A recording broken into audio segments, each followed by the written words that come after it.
आप क्या मान रहे हैं इसको? आप सही मान रहे हैं, गलत मान रहे हैं? नहीं, आप बताइए आप क्या मान रहे हैं? आप सही मान रहे हैं, गलत मान रहे हैं? फिलहाल एनकाउंटर पे आप मौजूद थे, मैं मौजूद था, तो हम कौन होता, आप कौन होते उसके सही गलत मानने वाले? उस मौके पे परिस्थिति क्या हुई, क्या हुआ, ना आप जानते हैं ना मैं जानता हूँ। ये हमारी कानून व्यवस्था के लोग हैं, वो जानते हैं, या आप उनसे बात करें। कुछ ना कुछ घटनाएं जब ये ऐसी होती है तो जरूर उसमें कुछ ना कुछ मतलब की बातें कही जाती है, सब कुछ होता है। हमारी सरकार की जिम्मेदारी है कि ऐसे लोग जो इस तरह की घटनाओं को अंजाम देते हैं वो पकड़े जाएं, उनके ऊपर कठोर कार्रवाई हो और आगे से ऐसी घटनाओं ना हो, ये हम लोग की जिम्मेदारी है। और ये नफरत की जड़ आज से नहीं, जो लोकसभा चुनाव हुई थी तब से वही लोग जातवाद को लेकर, धर्म को लेकर केवल अपने सत्ता की लालच में हर तरह की नफरत फैलाने का काम किया है। दिशा की ये बैठक थी, बहुत प्रमुख बैठक थी। इसमें जितने हमारे केंद्र की योजनाएं हैं उसका सबकी समीक्षा की गई। इसमें सारे जनप्रतिनिधि गण मौजूद थे, सारे आदरणीय विधायक गण मौजूद थे, हमारे यहाँ ब्लॉक प्रमुखगण और या नगर पंचायत के क्षेत्र के अध्यक्ष लोग थे। सबने अलग अलग विषयों पे अलग अलग विभागों को लेकर जो कुछ उन्होंने अपने वो सुझाव दिए हैं, हर विभाग को लेकर बातचीत हुई है। इस जिले के काम को कैसे तेजी से आगे बढ़ाया जाए, इसके लिए सबके सहयोग के लिए हमने सबसे विनम्र निवेदन किया है।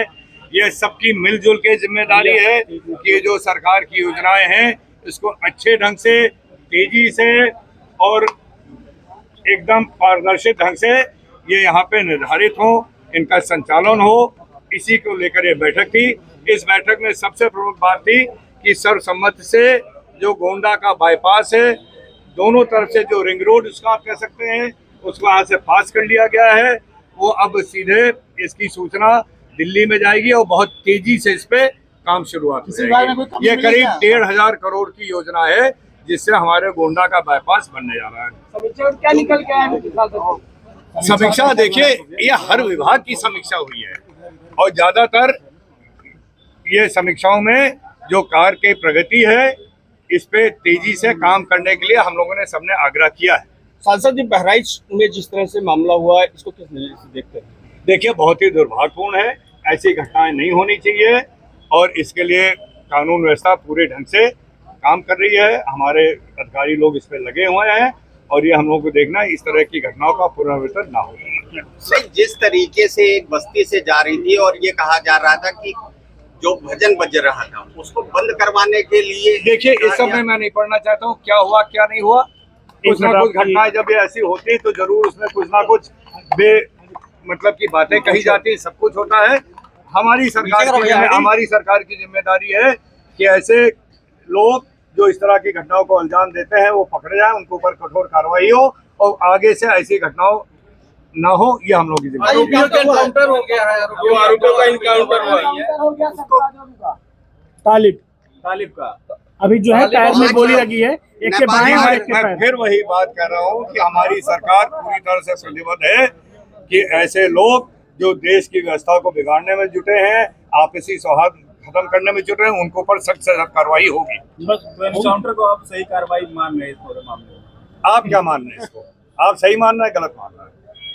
नहीं, आप बताइए आप क्या मान रहे हैं इसको? आप सही मान रहे हैं, गलत मान रहे हैं?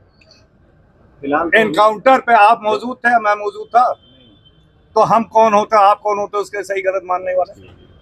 उस मौके पे परिस्थिति क्या हुई, क्या हुआ, ना आप जानते हैं ना मैं जानता हूँ। ये हमारी कानून व्यवस्था के लोग हैं, वो जानते हैं, या आप उनसे बात करें। भैया जिस तरीके से नफरत फैलाई जा रही है उसी को रोकने का प्रयास हम लोग कर रहे हैं और ये नफरत की जड़ आज से नहीं, जो लोकसभा चुनाव हुई थी तब से वही लोग जातवाद को लेकर, धर्म को लेकर केवल अपने सत्ता की लालच में हर तरह की नफरत फैलाने का काम किया है। लेकिन मैं अपने देशवासियों को बधाई देता हूं कि सबको नकार के उन्होंने तीसरी बार माननीय प्रधानमंत्री मोदी जी को प्रधानमंत्री चुना है और भारतीय जनता पार्टी की सरकार बनाई है। और जो हमारे समाज के लिए, हमारे देश को आगे बढ़ाने के लिए लोक कल्याण वाले कार्यक्रम है वो और मजबूती से हम लोग इस पर कायम कर रहे हैं। नफरत बहुत फैला रहा है। सरकार है, यूपी सरकार है, लेकिन क्या कहने की आखिर जो है